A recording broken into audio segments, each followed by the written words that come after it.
Now that I'm listening to it a second time, I think it's a little too uplifting. I need something maybe a little more streamlined. So we'll work on that new intro, though. But we are here, ladies and gentlemen. It is no longer the Monday night movie club. We have moved the show to Friday night. So FNMC now. I mean, I had kind of a Monday night movie club. Don't worry, we'll fix it out in post. But we are here tonight with some new guests joining us here to talk about two of the biggest movies of the weekend and movies that have gotten a lot of people talking for both good and bad reasons. And joining us here tonight, of course, is our regular who is always here with us to review movies, Mr. Rob Motto. How you doing today, Rob?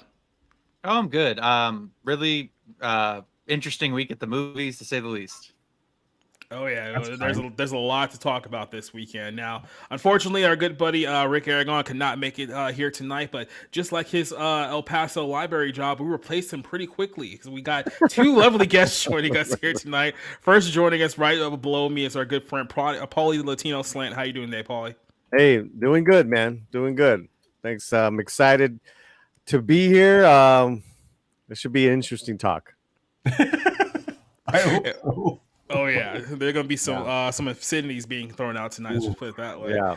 And then also joining us for his first ever appearance here on Society Reviews YouTube channel, Mr. Culture Casino. How's it doing, buddy? I'm fantastic, man. I'm grateful to be here. I'm glad that you made this time available for the first ever Friday night movie club, number 46. Yes, the first ever. First ever. 46. 46. Thanks for having me. I can't wait. You're talking about we're going to talk about the most neo-Marxist film ever made. It's going to be fun. I mean, it's definitely up there, but there's another one we talked about a couple of weeks ago that was pretty bad. We said it right before we went live here, a little film called Joyride, which I think defeated both me and Rob within, 50 minutes? How long did you last in that movie theater, Rob? Yeah. No, I didn't go to the movie theater. I watched it at home. Mm-hmm. Raider Bay, baby. Yep. Made it Also, like 50 minutes in. Also joining us here tonight, fashionably late, is our good buddy Tom Connors. How you doing today, Tom? Yeah. I'm not sure if he's even said. He might not just be. That's actually my head. I'm never late. And fashionably late. I mean, is he even wearing a shirt? That's probably not. Right. Maybe not pants either. Was it required? You can't prove it in court, so might as well. No jacket required. Well, I'm glad you guys are here to join us here tonight because we got a couple of big movies to talk about here, and I think we're gonna be. It's one of those movies. I mean, one of those weekends, I should say, where we end up seeing one of the best films all year and one of the worst films all year on the same weekend. We've had this happen a couple of times here over the last few months. You remember, not too long ago, we reviewed The Child and we reviewed Joyride. The Child is so far my best movie of the entire year that I've seen so far. Then Joyride is the absolute lowest of the low. Like, you literally have to dig up the bar to go even lower than what the bar is on that film right now. And we'll talk about a couple of movies here and argue whether the movies we see tonight actually managed to lower that bar. So I think since most of us here have seen Barbie, I think Culture hasn't seen Oppenheimer yet. I'm not sure if Tom has seen it yet. Have you got a chance to check it out yet, Tom? Well, actually, no, as I said in a private chat, I have not seen Oppenheimer yet, but I did see Barbie. Well, we'll go ahead and start off with Barbie. We can go ahead and start this one off hot here. This is a movie that has gotten a lot of talk over the last couple of nights, and I think there's a couple of ways to look at this, because at Bounding in the Comics, myself, John Trent, and Spencer, we've all been following a lot of the interviews and the promotionals leading up to this film. So we heard from Greta Gerwig, we heard from Kate McKinnon, we heard from Margot Robbie, Simu Liu, all of these characters, and they were all pretty up for it by telling you that, hey, this is a super feminist movie, that they were very proud about how feminist the film was going to be. There's multiple articles we can cycle through over the last few weeks telling you that. Now, it was one of the executives at Mattel came out on one of the interviews and said that no, the film's not feminist, which is them trying to like downplay just exactly how feminist it was.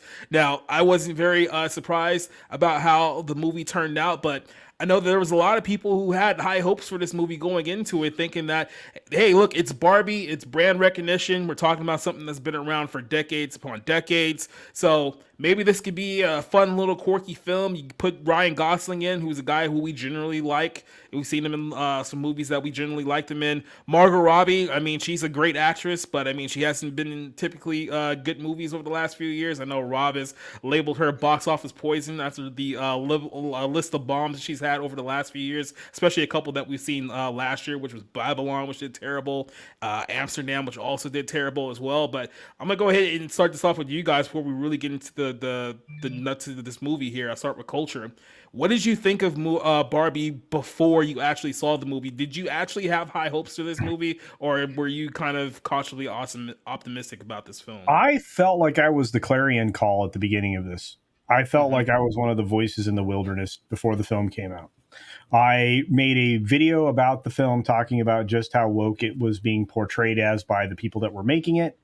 And I talked about everything that went into it, all the people behind it, and basically tried to warn as many humans as possible about it. I was cautiously hopeful for that I was wrong, knowing full well I was likely right. And now I'm very sad for all of the people who were looking forward to it.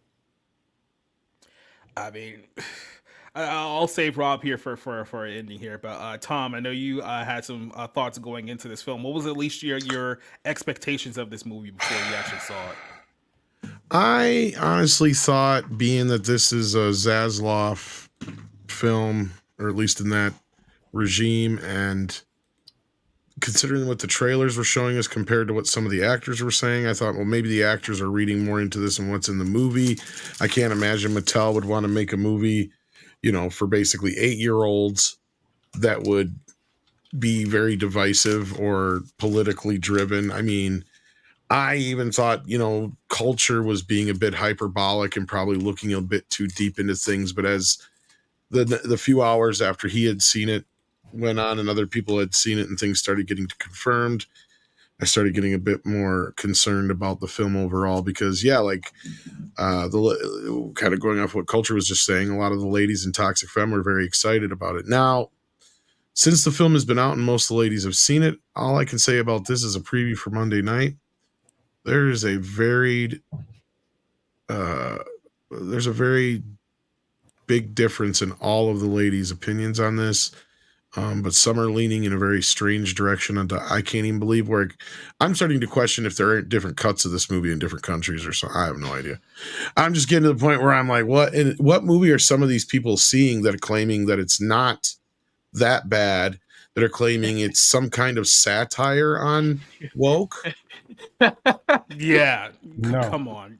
And at the end of the day, my biggest issue with this is look, I know it's not made for me, but it also doesn't seem to be made for the 8-year-old girls that are, it's really wanting not this made for movie. them. Yeah. We'll talk about that in a bit too, because this definitely misrepresented who this film was actually for. But Paulie, were you optimistic about this movie going into it, or were you kind of downer on it? I really had no expectations of it at all. I mean, honestly, the only reason why I even went is because we were all planning. We all were in San Diego Comic-Con. It's like, let's all go and check it out. Why not? Which I can only imagine the march out of the door of the movie theater was a fun one for all of you yeah. guys. So it was myself, Gore, Dante, Anna, Garrett, and Gary. So I and of course I was the guy that liked it the most. 3 out of 10. Well, we'll get there. Rob, I know me and you following a lot more movies over the last few years. I think our reaction to this, or at least our anticipation of this, was a lot more pessimistic going into it because we all saw the name Greta Gerwig attached to this. Now, this is the lady who, if you guys don't remember, did a film called Lady Bird back in 2017, got nominated for a couple of Oscars with that film.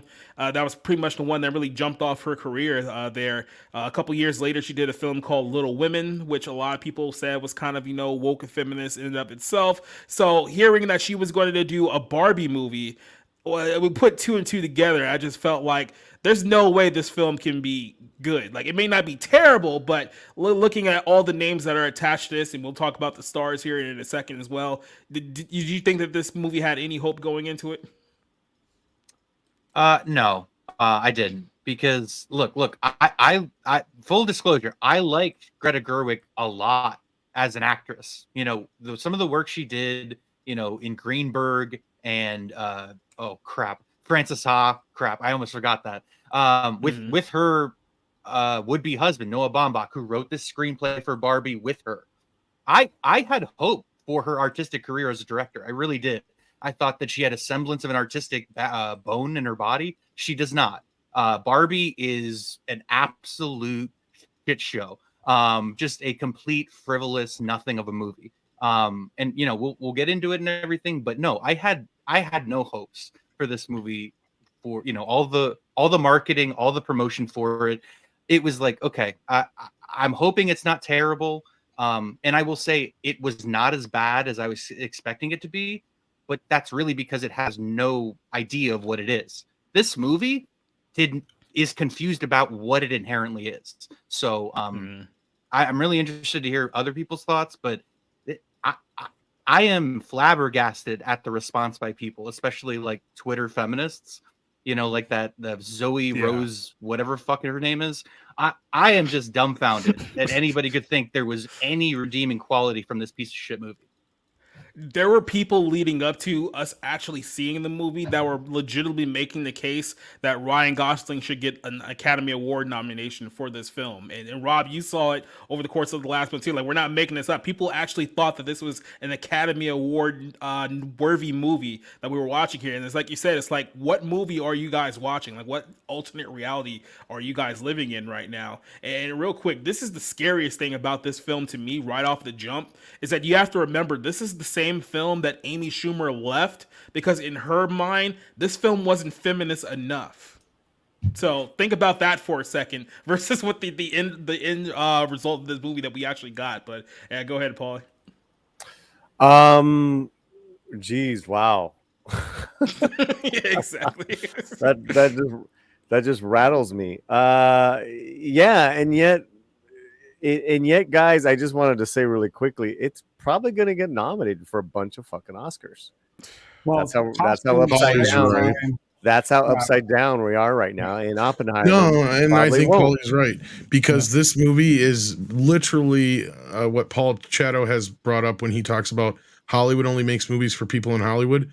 This movie is that. Like, it's the definition of that. Sorry, Paulie, go on. No.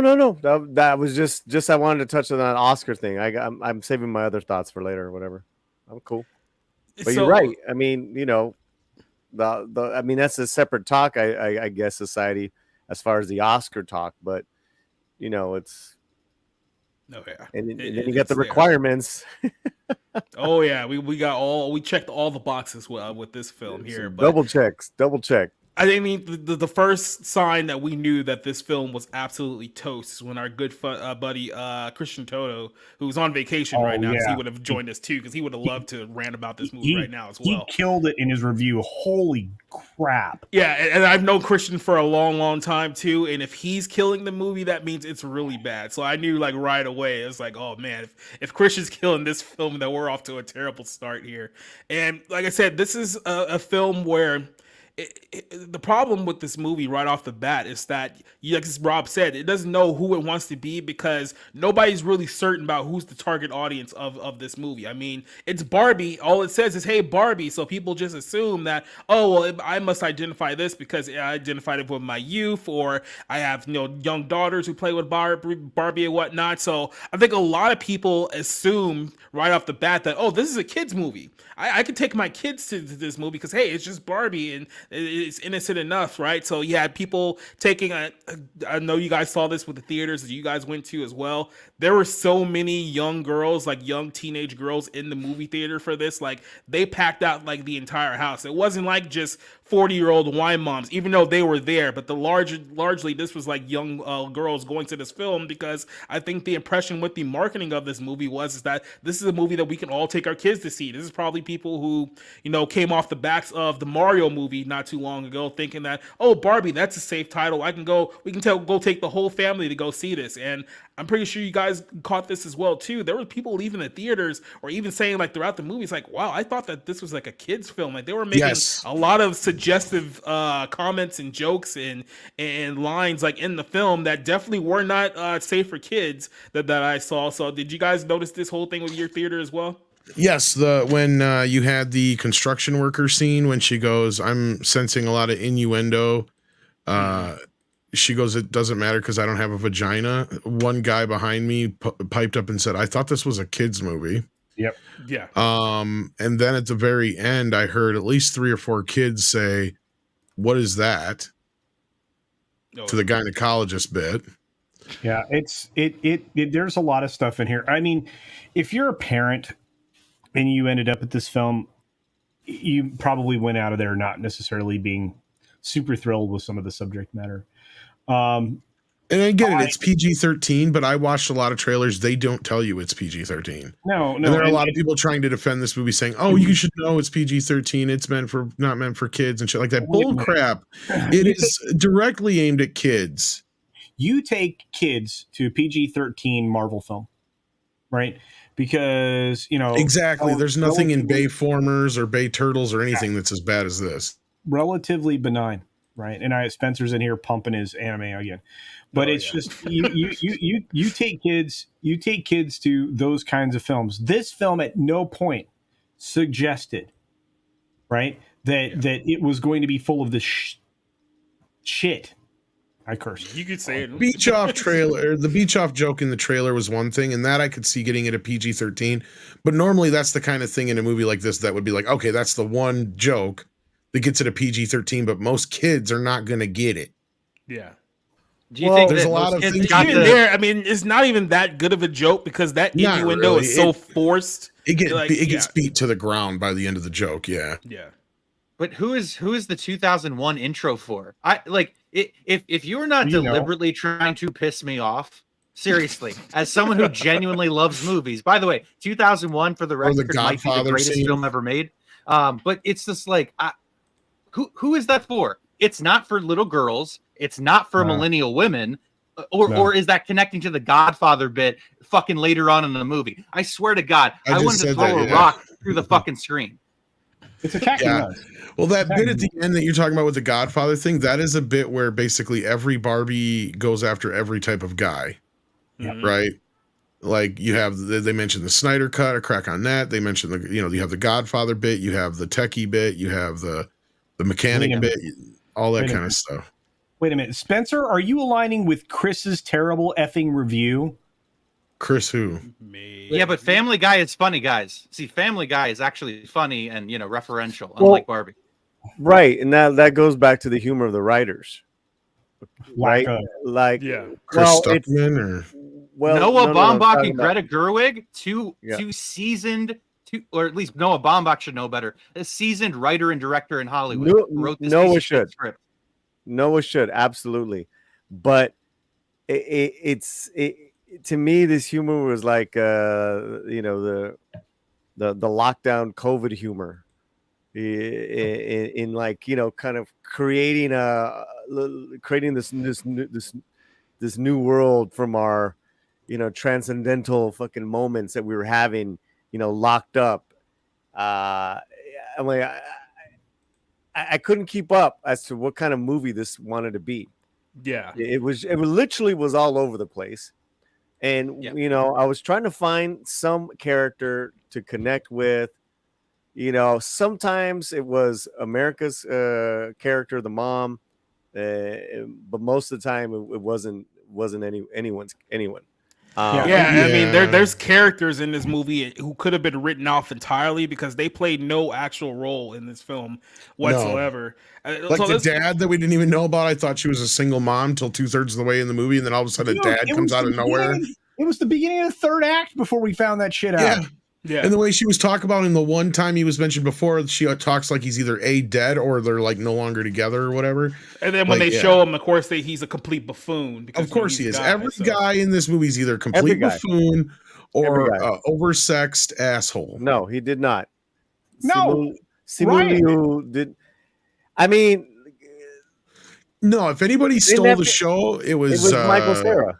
Michael Cera. Sarah had great. 100%. Yeah. You know, but even he was a Alan. douche. Yeah. Alan was kind He of a was a douche gay still douche. too. Yeah. Alan was funny though. Yeah. Oh, he was, dude. Look, I give lots of props to a guy I really don't care for, other than his performance in Scott Pilgrim, right? But absent that, I think I agree with you 100%, Paulie. I think Ryan Gosling and Michael Cera stole this fucking movie. Agree. And they just did Ken dirty because a lot of times his character moments make absolutely no sense. And at the end of the film, like that's the thing that really bothered me most is that you have this whole movie predicated on the fact that in the Barbie world, all the Kens are basically these homeless subs. They don't do anything but just wait around all day for their Barbie to notice them. And that's the way they end up at the end of the movie too. Well, right, the very first scene, so real quick, the very first scene in this movie set the entire tone for me because it's essentially this whole, back in like the Stone Ages, little girls had to play with, with baby dolls because, they were being bred to be mothers and we know that that's wrong. So up came Barbie and Barbie made it so that they can smash these little, smash the baby dolls. They don't have to be mothers anymore. So it's like right off of the gate, it's like, okay, I already know exactly where this film is going. And it somehow only snowballed into an even worse film like after that. But I guess we should give just a couple characters a little bit of credit here. I mean, Margot Robbie as Margot Robbie was fine for the most part. Yeah. And then what's his name? Ryan Gosling. I mean, for the role that they gave him, I mean, he was generally fine too. I mean, the acting isn't exactly like the problem here from the two leads like in this film. It's the writing that supports this entire thing that makes everything fall apart. But did you guys have any particular thoughts about Margot or Ryan in this film? I thought she did great with what she had to work with. Same thing with Gosling, and like it's just a matter of what movie were they trying to make here? Because like you said, it starts out as this meta like comedy thing, then it goes into a Barbie movie for about 15 minutes at best, and then after that first 15 minutes then it turns into this weird comedy about midlife crisis shit, and the movie ends up being this existential lesbian indie film. Yeah, and it's weird because I want to pivot back to the intro for the film, the beginning of the film. And the reason I want to pivot back there is because they gave you some of it in the teaser trailer, remember? They gave you elements of the where a lot of us thought that 2001 thing wasn't even going to be in the movie. Yeah, we thought that was just a promo. We were wrong. It's in the movie. I think it gets phenomenally worse, where they smash the baby dolls up, crush their, smash their heads, all kinds of stuff. That's the beginning of the film. The bottles and their seats and all that stuff. Yeah, and it's funny. The guys, it's funny though. It's hilarious. Isn't it funny? Well, the sad part is they could have made a decent movie out of it, and it could have come full circle. And I'll try to keep this brief because I've said it already on 2 or 3 streams. But like at the end of this movie, it's even kind of set up throughout. They could have had this be the whole point of the movie at the end of the day, and I don't think people would have had such a reaction to it. Is what you have here with Margot Robbie? She's playing what they call her is stereotypical Barbie in the movie, right? Yeah. Like she's your really basic bitch Barbie. She's not President Barbie. She's not Dr. Barbie. She's not Police Barbie. She's not Firefighter Barbie. She's none of these things. She has no special traits other than just being Barbie. Like if at the end of the film, considering when she's in the real world, she's looking around and she sees the trees and the birds and the children and all the life that's there that's not in Barbie land. Like they never even bring up the fact that there's no children in Barbie land. Only Midge, who's pregnant and been pregnant since she was discontinued. Right, and they treat her like shit. She was the pregnant Barbie, and they immediately crapped on her the second they do. Her up. But now at the end of the film, if they would have just said, and it's kind of the same way the movie ends. It would have been sweeter and better had they done this, and maybe better for kids because instead of the gynecologist joke, which let's be real, is basically saying Barbie picks getting a pussy at the end of the movie. That's really what it's about. If she would have just said, maybe I just want to be a mom. And kind of introduce this idea that there are no children in Barbie land, and like that kind of brings balance to the way things are there, because it's nothing is really resolved at the end of the movie as far as Barbie Land goes, because everything goes back to the way it was at the beginning. And I didn't like that either, because all the Kens are just like these mindless slaves at the end of the day. Well, two quick things, real quick. I want to answer Carlos's question. It depends on how this film performs in the second weekend. If the film has a strong second weekend, there's 1,000% there's going to be another one. So I mean, that's just the way that it is. That's how Hollywood works. So unless this film falls off the rock next weekend, I'm pretty sure it's going to get a second one. And I want to address something just really quick too, because a couple people did hit me up about this. I did not write the Barbie review for Bounding in the Comics. All right, so do not put that heat on me. I had absolutely nothing to do with that. So I literally just saw it myself earlier today. I did not give it a 7 out of 10. That was not my rating. Dude, I put that evil off me, Ricky Bobby. I went in blind reading the Bounding into Comics review, not realizing just how ridiculously feminist this person was who was reviewing this film for Bounding into Comics. It was, and I'm never critical, and I'm just kidding, Chris. That's a joke. But but honestly, I was just taken aback. And I look, this film for the most part, it really is going to be the defining moment for Mattel, and they don't even know it yet, or maybe they do. But I feel like this is going to hurt future releases, because now we no longer can trust anything coming from Mattel, because the CEO came out and supported this film with both balls today. Oh, of course not. Why wouldn't? I mean, look, if you want to talk about like the marketing of this film, and I know a lot of people have a problem with it. People were saying that, oh, well, this was marketed great because they made you seem like the movie was something that it wasn't, right? And it kind of duped a lot of people into going into the film. Because like I said, a lot of people didn't know going into this how uber feminist this film was. Like I said, people only saw the title. People only associated, oh, Barbie, I remember that because of the dolls. And then that was as far as they went. And they went and got their whole family to go see this movie. And guess what? By the time you realize what it is, it's too late. They already got your money. So I think in a lot of ways, they marketed this film brilliantly and suckered a lot of people in at the same time too, who just simply weren't paying attention. I feel like a lot of people were. Well, the part that makes me the saddest is that the better this movie does and the longer legs it has, pun intended, with Barbie and all, all the progress that has been made since Sound of Freedom has come out, and all these blockbuster films have underperformed or outright bombed this year, sans a small handful. It's like all that progress that was made will be lost. Because this movie if being successful, is just going to send them the signal that we want more woke shit. That, or it's just going to show us also that we have lost our women in this country, man. Like they have bought into this shit big time. I'm not saying all of them. I'm sure there's still, but like a good majority. Because this movie, the way it's playing like a Marvel movie, dude. Yeah. And 70% of the audience is women. And like I've been saying all day, is we can preach up and down about this movie, say whatever we want about it. It doesn't matter. We got a dick, and we ain't gay. As far as I know, nobody on this panel is anyway. I can't speak for culture, but I'm kidding. He's married, obviously. but no, I mean, no, I'm just saying, like, it's just, we don't count is my point. I don't know if you've seen like OnlyFans or TikTok recently, but yeah, I think a lot of the women in this country are probably lost too. Let's just put it that way. But I just want to say real quick, this movie doesn't have any ideas, and so like the people being inspired by it or thinking it has a subversive message, it has no message. It literally, like, it is all over the place, and that's the most. It's the most like confusing thing. I do not understand what people are even taking away from this, other than America Ferrera's speech, which I literally yelled out in the theater. Oh, so you're being criticized just like men face every single day of their lives. Yeah, that's real life. Well, the movie posits that men don't deal with that. And what's funny about that speech you're talking about, Rob, is at the very end of that bipolar thing that she's doing, which I was stretching to figure out, where is she going with this? She gets to the end of it and she literally just kind of throws her hands up in the air and goes, and I don't know. And I'm like, and so don't we.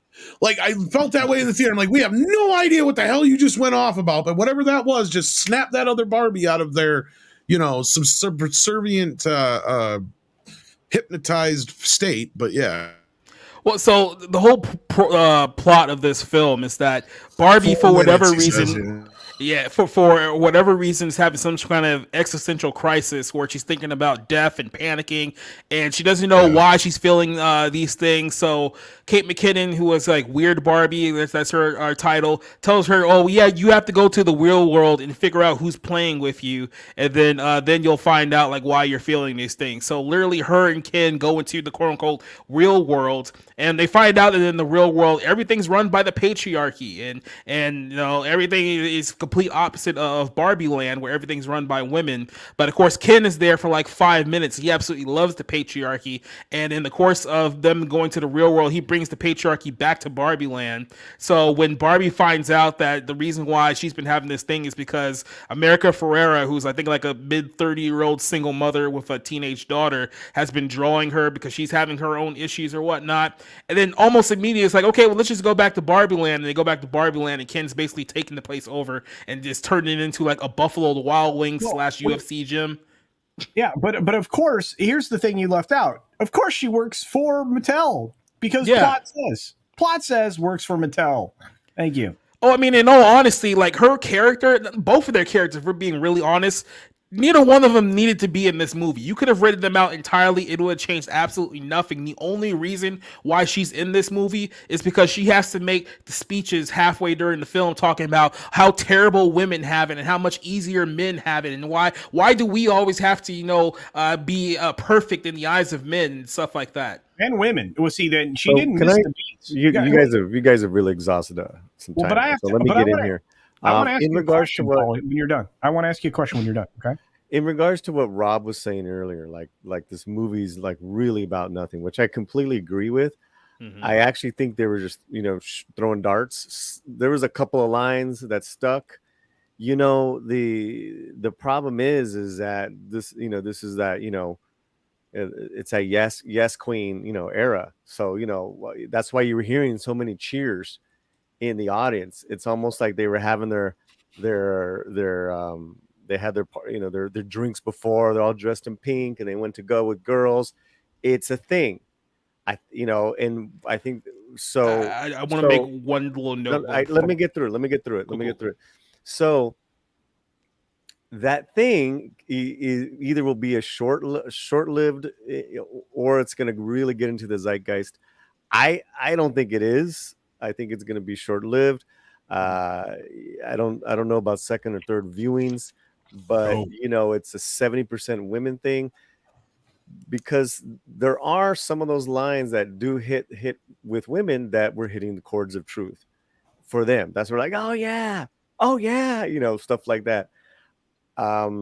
So yeah, I mean, I got more to say, but I know you wanted to say something. I just want to make a small little note here. I think also the reaction of this depends on where you're at in the country as well. Because I know, Paulie, you're in Southern California, so there was probably more yes queens in your movie theater. Here, where I was in North Georgia, where I saw it, and it was packed full of women too. When America Ferrera made that whole speech towards the end of the movie, one woman clapped in our entire audience. It was like a quick little clap because she realized nobody else was clapping along with her. No, and the humor didn't hit. I mean, and that's one of the things. I mean, yes, there was some. You're right, Paulie. There was like four jokes that hit with the audience, including me, that were kind of amusing. That hit with me, yeah. And so I felt like we saw it in San Diego, so it was like a suburb, Mission Valley. Mission Viejo? No, Mission Valley. Okay. Oh, the AMC 20. I know where that is. AMC 20. It used to be my go-to theater for years. Yeah. See, I used to go to the theater that's right there by UTC, but that's not even the point. So yeah, I'm just wondering, Rob, like how it's almost like this type of movie is ripe for this era, like this kind of like hodgepodge of how to live your life, memes, and daily reflections that and bad rap songs. Well, it's certainly, a good representation of modern day feminism. That doesn't mean anything. So, you guys can hear me okay? We lost you there for a second, but you're good now. For a second. Okay. So, yeah, I so that perfectly lines up with this being a frivolous movie that's not about anything. That's sort of about entitlement. And hey, we get to be whatever we want to be, even if that's fat slobs. And I mean, there's the trans Barbie.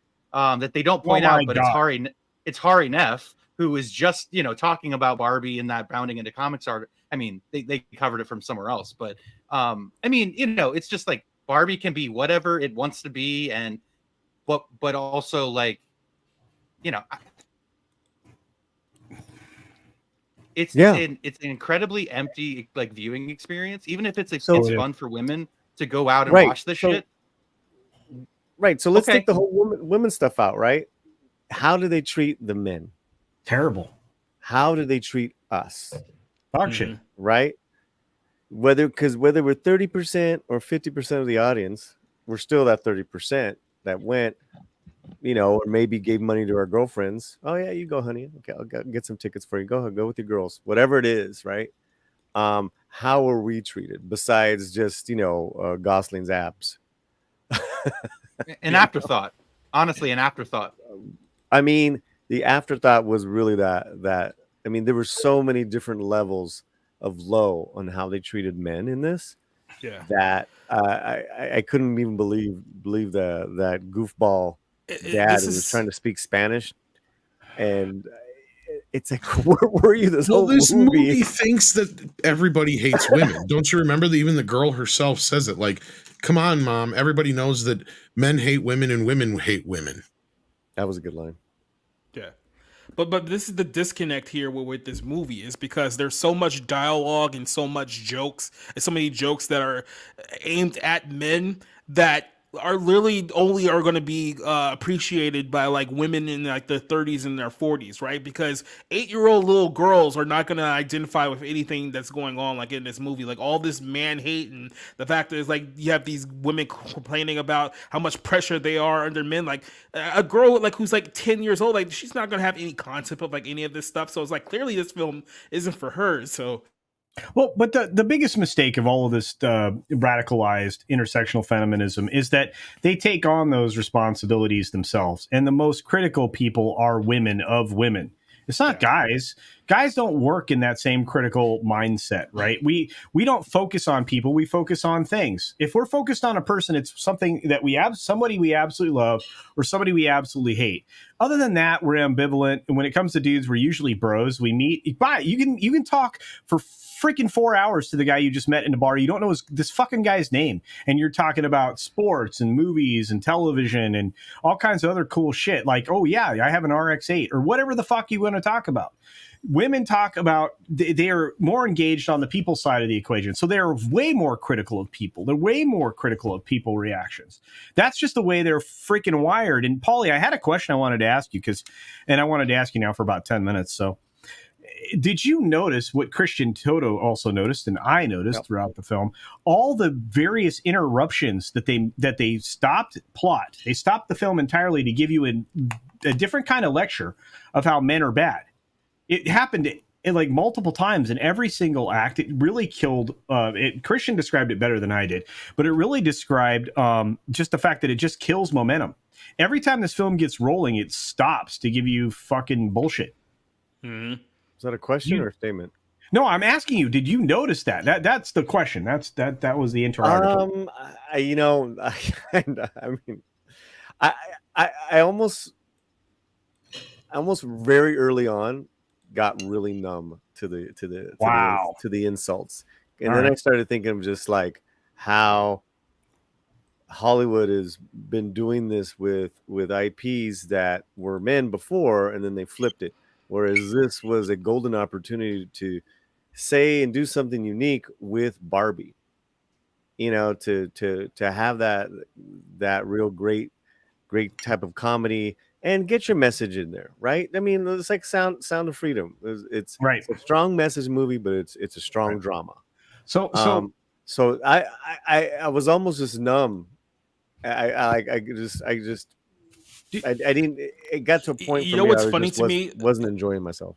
Tree Rock asks this question real quick, and he says that it seems like the writers only have insults for men and women. For me, I wanted to ask you guys what you thought was the best bit of the film. The only bit that generally made me laugh was like halfway during the movie where they're doing the depression Barbie bit, where they're talking about like the new like depressed Barbie. Like I thought that bit was funny. Like I said, at the same time, that's a bit that's only going to get over with people in our age range. That's not going to get over with the younger demographic that you're trying to market this movie towards. I thought the Super Mojo Dojo Casa House was the best thing in the movie. Mm-hmm. They literally just turned it into a Buffalo Wild Wings. I mean, that was fantastic. but it's funny is like Mattel's trying to like lean into that and say, oh no, we don't enjoy money. The fucking CEO said that today. The CEO, the fake CEO, Will Ferrell, in that was kind of leaning into that as well. When the warehouse called him and said, we can't ship enough of these. The boys are buying all this stuff up. They're buying all this canned stuff, right? In the real world, right? You have to remember that there was that bit in the middle of the film. So the other thing is I'm 100% agreeing with what Jacob said. It depends on where you saw this film, because I saw this in a very white bread, although not predominantly white, but a very white bread area where, people are middle class, upper middle class. They went to the theater. They expected to see something entirely different. They were juiced up and ginned up to see something goofy, funny, wearing their pink stuff. They were liquored up. The wine moms were there, and they brought their daughters in the whole 9 yards. And then when they walked out of that film, I'm not going to say it was dejection because that's too strong of an adjective. I'm going to say they were probably very contemplative, because when they walked out of that film, they were probably thinking, I'm going to have a very uncomfortable conversation with the daughter that I brought here too young. I never should have brought this kid with me. They're probably feeling a level of shame. It was not what was going in. Going in, smiles, happy faces, excitement. Coming out, entirely different reaction. So I do believe it is where you see this film that is going to show what its impact is. But there is no rewatchability. I agree with you 100% there, Paulie. I think you and I are on point with that. I don't see people going back to see this time and time again. This is not Rocky Horror Picture Show. It's not. It's just not. No. Let me bring you back to this one real quick too, and we talk about this one if Tom gets back as well. This was the thing that bothered me the most about the whole film, and goes back to, keep in mind, Greta Gerwig and Margot Robbie did an interview that we covered it on Bounding earlier this week, where they're trying to be like, well, we know that with feminism there's a negative connotation with the word, and people think that it has to exclude men. Like, no, it includes men too. That it's such a lie, and everyone knows it's a lie. There's a reason there's a negative connotation with feminism, because the whole conflict of this movie is that when they get back to Barbie Land, the Kens have taken over. They've instilled the patriarchy into Barbie Land, which basically means that the Kens are the focus now of the story. So it's like the people at the beach are watching the Kens play and have a good time, and then you go back like home, and it's like the Kens have taken over the home, and all of the Barbies are basically turned into, I guess, boyfriends de facto girlfriends of like the Kens. And everyone, like, in the context of the film, they're complaining. It's like, oh no, like, you're a Supreme Court justice. Oh no, you're a doctor. It's like, you can't be hanging around a man and being subservient to a man.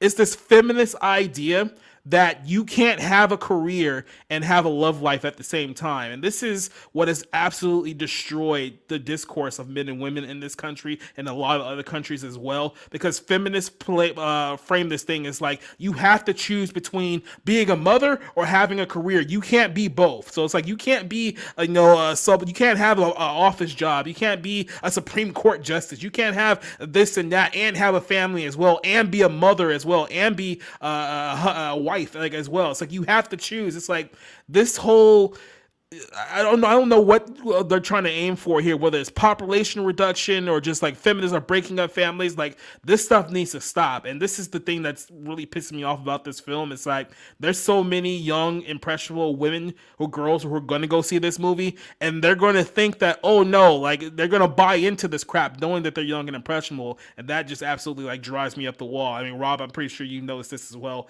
with the film as well. You were saying that this film really doesn't have a message. I think that was the congruing message that they tried to hammer on to the minds of young girls in this movie, because it didn't have anything else plot wise. Yeah, and I mean, my takeaway is more like, I would be surprised if young girls go see this and are convinced by anything. Mhm. I mean, I just don't give it that much credit because I don't think it's a very good movie, and therefore it won't have an impactful message. So maybe that's I guess my white pill with this, my way of looking at it positively. Because I'm sorry, again, I know I'm not an 8-year-old girl. Jesus Christ, I can't believe that just came out of my mouth. But yeah, I mean, not wrong. maybe I'm the wrong person, but I don't see this becoming a larger cultural trend. Yeah, and this is the big problem, and Darcipio nailed it. But this film in particular is basically just a giant advertisement for OnlyFans. Ladies, start your OnlyFans, abandon the idea of a relationship, and when you're 35, you're gonna realize you're fucked. Mhm. The whole get the bag culture, right? That's essentially what it is now. It's like, yeah, just go on OnlyFans, get a whole bunch of money from simps, destroy any future relationship you may have with a man, but you don't need that relationship because you're going to have money. You're going to be strong and independent. And the next thing you know, you're going to be bitter 30 years old, 40 years old, and going to movies like this and finding enjoyment because you will turn into the Depression Barbie following this lifestyle, following this model. And there's no other way about it. I mean, like I said, it just infuriates me that they're still going on with this, and we're still pushing this absolutely nonsensical narrative Okay. that like I said, you have to choose between love and career. Like, stop this. Did you notice? Did anybody notice the Helen Mirren narration that commented on the fact that Margot Robbie was beautiful, and that anybody questioning that is like, I'm like, yeah. are you fucking for real right now? You're literally Mhm. just breaking the fourth wall to be like, hey guys, isn't Margot Robbie hot? By the way, I will say her ass looked very nice in a few shots. That's the only nice thing I can really say about Margot Robbie, because again, there is no character in this movie that is worth giving a shit about.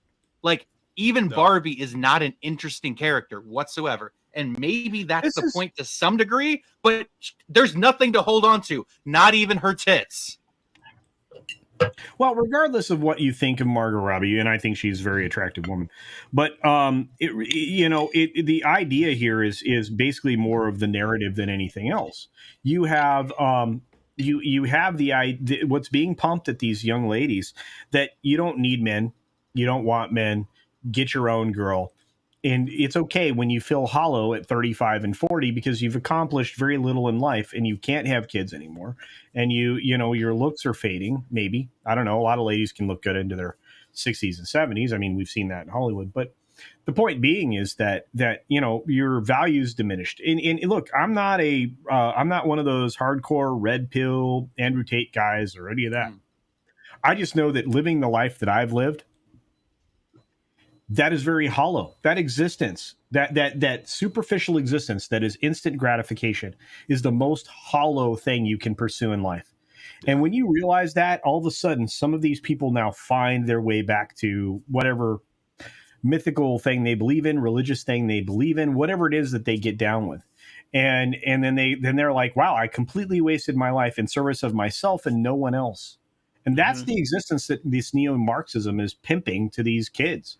It's evil. Because like you said, by the time they realize it, it's already they're gonna realize, oh, I just ruined my life following this feminist trend that resulted in absolutely nothing and didn't provide me any happiness whatsoever. And you talk about more of a religious aspect to this. I want to see if you guys follow this as well, because I started putting two and two together here. Like early on, you have like the scene where, like I said, they're smashing the baby heads, which is symbolic by saying that, oh, see, girls don't have to be mothers anymore. They can be their own independent person. That's what that scene was trying to present here. Keep in mind, America Ferrera, who I said did not need to be in this movie at all, her entire purpose of this film is that they bring her in from the real world, so when the Kens take over, she can convince the other Barbies by giving them like this big feminist speech that, hey, you don't need to be subservient to these men. You can be your own women, right? And it goes all the way back. If you want to go back to the book of Genesis, what was the first lie that the snake told Eve, right? saying that, oh, if you bite this apple, you surely should not perish, right? And I felt like it was basically the exact same allegory that they were trying to make her, is like bringing this woman in, telling her, quote unquote, the truth, and the idea is that we're freeing these women from the oppressive rule of man. That they can defy man and they can still live an independent, happy, and fulfilling life. It's like, you can miss me As with long all as the that Kens stuff. are subservient to them, that's the only Right. thing. Exactly. That's the other thing. Yeah, and men are walking away from ladies that aren't traditional, which is a real problem. But that's not even the entire point. I saw the baby smashing thing a little bit darker than you did, Jacob. I'm going to tell you what it was. I thought it was pretty dark. It's advocating abortion hardcore, dude. Well, I don't even know if I'd go to that extent, but going off of what Rob was saying before, I have a feeling, I have a theory, because we reported about a lot of the Barbie movie back when it was still at Sony, and that at that time, Amy Schumer was going to start it. Yeah. I think this is the same script, just diddled a little bit in the front end, and that's it. Because outside of that stuff in the beginning of the movie, this movie seems to make more sense if you had somebody like Amy Schumer playing Barbie throughout, especially if she was like 40 something basic bitch Barbie kind of thing, and she doesn't fit in with Barbie world. Exactly. So I think that Helen Mirren's narration there is literally kind of a joke in that respect, because like the movie doesn't really work unless it has Amy Schumer in it or somebody like that. So Helen Mirren saying, yeah, the irony is not lost on us that Warner Brothers cast Margot Robbie in this role, by the way. You know, it's kind of a hint, like kind of a kind of joke there, because it doesn't work otherwise. But like I feel like there's a missed opportunity. I think that there's a very anti-mother kind of sentiment. I agree with everything you guys were just saying, because that's what I was saying before. If at the end of this movie she decided she just wanted to be a mom, because that would also go along with America Ferrera's character too, just trying to be a mom and jump a career. Mom. But even still, like I was just going to say, what you could have had go on was she doesn't necessarily have to end up with Ken at the end of the movie. But what they should have done is had this idea that Ken was just, you know, this uber perfect guy. Like no matter what he does, he's always perfect or whatever. So when she finally comes to the regular world, she meets like some dude that she falls for, right? Who isn't 100% perfect like Ken. So then you have the whole reason at the end of the movie of why she would want to be a mom, because she wants to go with this guy in the real world kind of thing, which would, you know, obviously she would have to have a vagina to do that.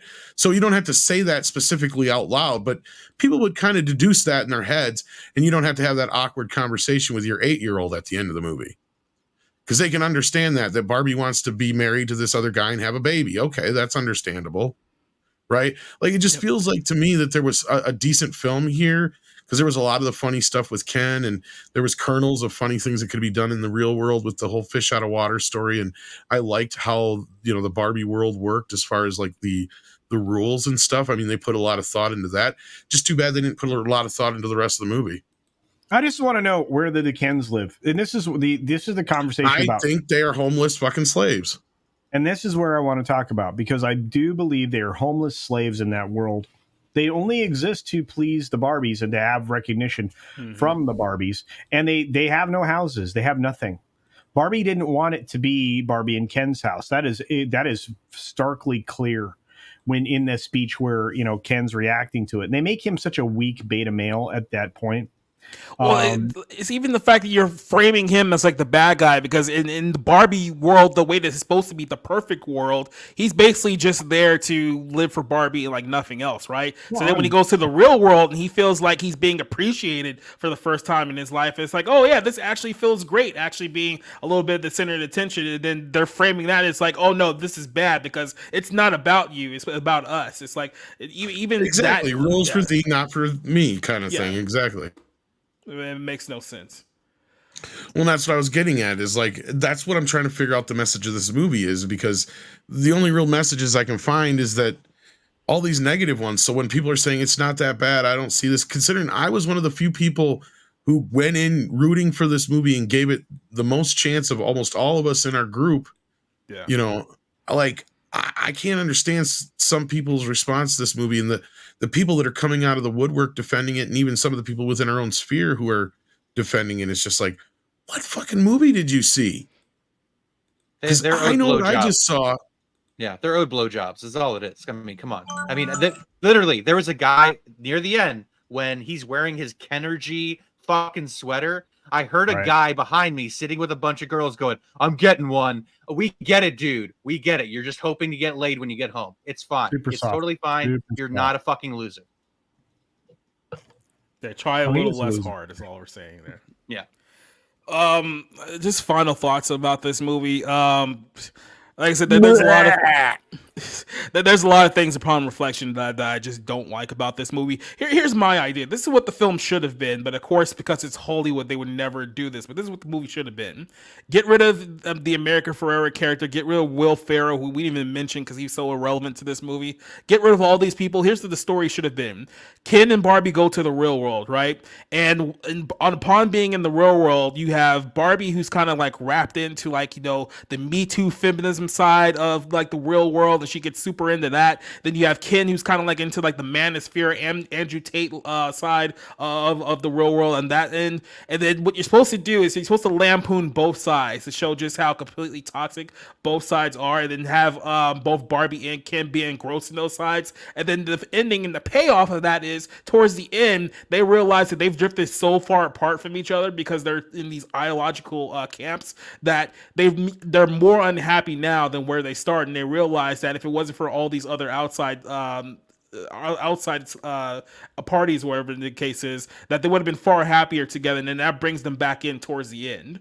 But of course, by doing that, they would have to, of course, lampoon the side that they have been championing for the last several years, which is why they will never do that. Which is why it's like, oh yeah, we'll mock the manosphere all day long, but we'll never actually take pillar to post to ourselves, because why would we do something like that? That would have made a more balanced movie, and it actually would have had some kind of redeemable message towards the end of it. That it's like, yeah, actually, men and women actually do need each other, and all these camps talking about, oh, we don't need men and we don't need women. That actually both of you guys are wrong. So maybe do that one, especially if you're trying to appeal to a younger audience. Maybe get to a message that audiences and especially families could actually enjoy. But instead, we got what we got here. 1 out of 5. This is a 1 out of 5 film for me. Like I said, if I hadn't seen movies like Joyride and The Blackening in the last couple of weeks, maybe this would have been my worst film of the year. But this film is nowhere near as bad as that one, but it's still bad. So 1 out of 5 for me. Rob, what do you think? Yeah, this is one of those movies that, like, I feel like should get a harsher grade because there are supposedly talented people behind it. You look at the entire, and I mean, costume designers, the people who put the soundtrack together, Mark Ronson. I mean, you have people who are talented, who have a track record of producing pop culture, whatever, hits, things people like, whatever, and they completely, it's a complete faceplant. It was a complete failure. It's going to make money. It's probably going to get a sequel. So who gives a shit what my opinion is? But like, sit down, watch this movie, and you want to tell me it's good storytelling, captivating characters. It's going to be something you want to revisit time and again. Hell no, not like the movie that we're going to review here soon. And so like I'm going to give it a half star. Okay. Not a 0, but a half. Well, that's the lowest thing I can give it per letterbox. So. No, but it's a half star. Okay, I don't want to say it's a disappointment. It's a disappointment because the people who made it are capable of making good movies. They really are. Margot Robbie, even if she's made some terrible choices and completely turned her back on whatever. Did you see Little Woman? Yes, whatever good film career she had. No, and I'm speaking more about Greta Gerwig as an actress, not a director, to be fair, and Noah Baumbach as a director. That's all she's got but that's all she's got in front of her now is producing, writing, and directing. Yeah, I know. By the way, just real quick before I go to Culture and his thoughts, just in case you thought this film was bad, you know what Greta Gerwig is doing next? Snow White, the Disney Snow White movie. So if you thought no, she's not on that one. That's Narnia. She's one of the writers on Snow White, but yeah, she's working on Narnia. She's one of the writers too. Oh god. Yeah. She's gonna kill. Well, yeah. I mean, just the Snow White's fucking toast. We've already seen it. It's done. You also see. Her Narnia bullshit. That dude. How do you take religion and like honoring like the story of Aslan out of fucking Narnia? Well, you're gonna find out because this fucking bitch is gonna do it. That's the exact reason why she's on that project, because they're gonna subvert all the religious elements of that film. That's the exact reason why they gave her that project. Tom, any final grade you want to give it here? I'm upset. Sorry, what was that? Final grade. Oh, a D minus. Mhm. 2 or 3 out of 10 is best I can give this thing. I mean, This film means you're never getting the D, bro. Come on. Or I mean, some people may be in the pegging too. Who knows? God. Paulie, do you have any thoughts on this but one? yeah. No more thoughts. Paulie, I want to tell you something. You gave the film a 3. Yeah, I went down from 5 I'm to going 3. down too. Wow, that didn't sound good. I started at 3. I may go lower. Yeah, the farther I get away from it, the more irritating it is. Because it's more hateful. Yeah. I mean, 3. I'm a big Margot Robbie fan. I liked her a lot. And the filmmaking it looked cool for it all being on studios and all. I think it was kind of there was some there was a unique little look to it. I mean, they just copied Barbie, but still look good. But that's about it. Michael Cera, a couple of laughs. That's about it. Dude, you and I like saw that movie the same way. It's like, hey, Michael Cera was really good for a guy I'm not really a fan of, and Ryan Gosling was amazing, and the musical numbers were fantastic, and the aesthetics were great, and the chair I was in was comfortable, and they had good iced tea. Ryan Gosling was annoying for me, man. I don't know what it was. I just I don't agree that he was good at all. I don't know what the fuck you're talking about. But Okay. So he was, there was no men that was in this. No men were in this film. No. Yeah. Okay. Except for Spencer's favorite actor of all time, Simu Liu, who is probably going to be in the Avengers going forward too. So it's a very bitter movie. Like the whole atmosphere of everything, it's just bitterness, and it's literally the bitterness of like 40-year-old feminist women. Like that's okay. But listen, most of my friends throughout my life have been women. Okay, the one quality that I would say is women in general, at least in my experience, are very kind, sweet. They have big hearts. Where is that? There's like none of that here. It's just this kind of venom coming out, and it pretends to be comedy. It pretends to have this light, frothy thing, and it's not. It's a cobra trying to inject you with some venom. Like that's all this movie is. It's this candy-coated poison. Yeah, I'm changing my rating to a 0. I think you guys. Yeah, because even the real Perman part, where where there's supposed to be that some warmth. I think the only reason I gave this one a 1 is because I'm literally comparing it to The Joyride, which is still a worse movie, but this one still I think deserves to be a 0. Let's put that. So I know the first 20 minutes was a lot of fun. Yeah, I mean, there was a stretch there. It was like but put it to you this way: there was a stretch where I didn't hate it. Right. And it all it did was make me think the possibilities of what could have been, as far as, because like the third act was just and I was like, man, this is so sad to see, because Hollywood had a real golden opportunity for a female brand such as Barbie or something. But okay, I'll keep it at a 1. I don't want to talk about this movie ever again. Yeah. Really don't. Yeah, we're not doing that anymore. We're gonna go ahead and hop over to our film that we can actually say good things about, a film called Oppenheimer. So I'm actually gonna check out here for then probably. All right, yeah, because you and Culture, did you guys? I think you guys saw it already, right? What's that? I asked you if you had seen Oppenheimer, right? No, I haven't seen it. Okay, yeah, because you and Culture probably haven't seen this movie, so I'm not sure if you guys had anything.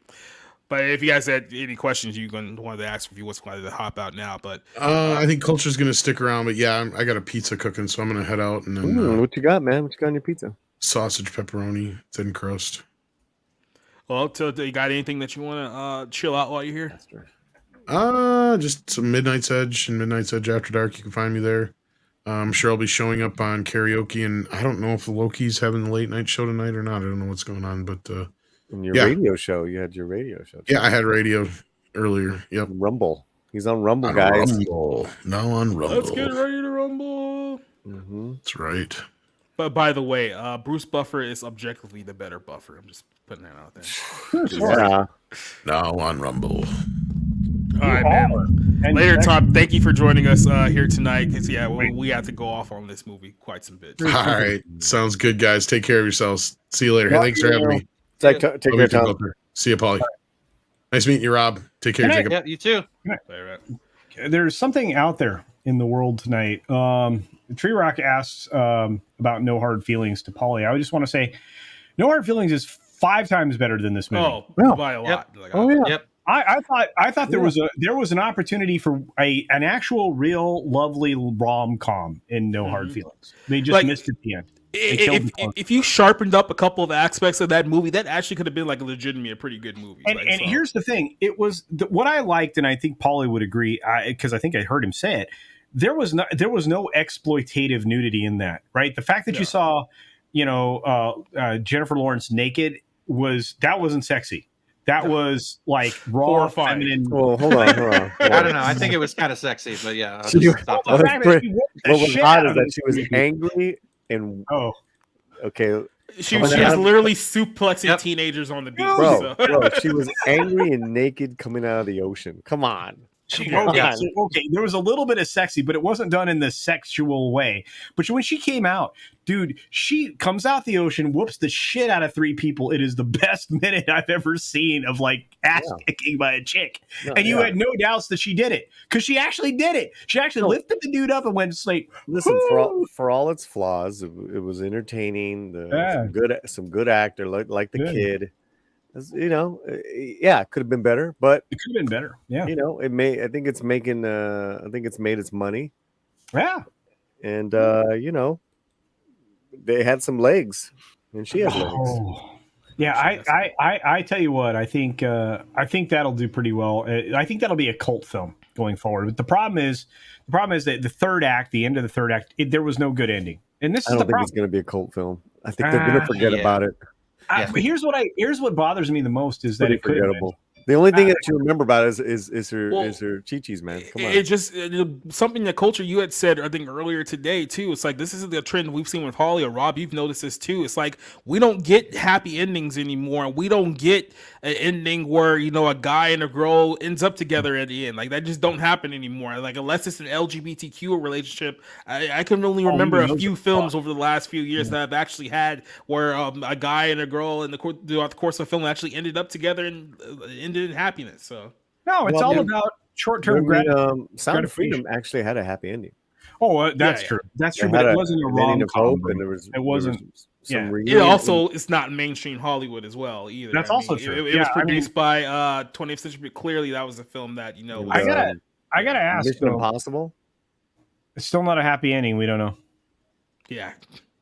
Yeah, but as far as actual male and female roles. Oh, no, great. Ethan gets to save the gal. I would hold off on that one. The chicks were hot and badasses. And I'm going to say this. I want to refine even that, right? Happy ending doesn't necessarily have to be, in a rom-com. I want a satisfying ending. I haven't had a satisfying ending to a film in a long fucking time. Mm-hmm. All right, take it easy. I was gonna say I would hold off on that one too because from what I saw with that Mission Impossible movie, they still might turn it around where she's actually the bad guy. It's so open, bro. I know. It's so open. I got my 8 film Mission Impossible nerd hat on. I'm like, oh my god, this is that, and that is that. This person could come back, and then what about Angela Bassett? I mean, I'm excited I have one question. Zombie hitting Henry Cavill. Wait. Zombie Cavill. That would be freaking awesome. But do you Fallout think was the best one, bro? Ollie, do you think that maybe this dark presence of the entity is actually not? It's actually a person that's like working with different various algorithms. It's in the background. That's in the shadows, and it's probably somebody from one of the previous films. No, I think it's kind of like this. It's grown out of the rabbit's foot. They've always talked about an AI consciousness growing ever since ever since really the first one, and then Max's daughter's Vanessa Kirby, and it's pretty cool. I don't this Gabriel character doesn't have enough depth for me to care, but it's fine. Yeah, he's a great actor. He's a great actor. Oh, he was sinister, man. Hey, you guys Well, should wait till we have came find in on out. Tuesday. We talked about it then. So Oh, you did already? All right, we'll stop. We'll stop. Oh man, Yeah, We'll stop. Yeah, you see, if you guys actually appear on our barroom podcast, we could have had this conversation then. Rob's like, we were fucking talking about it. Exactly. yeah. You guys Spoiler alert: the next Mission Impossible movie is just going to be a giant brain, and that was going to be the villain the whole time. So. I'm Andros really from curious. Star Fox 64. Is that it? Yeah, or Remind Mr. me, X from guys. Streets of Rage.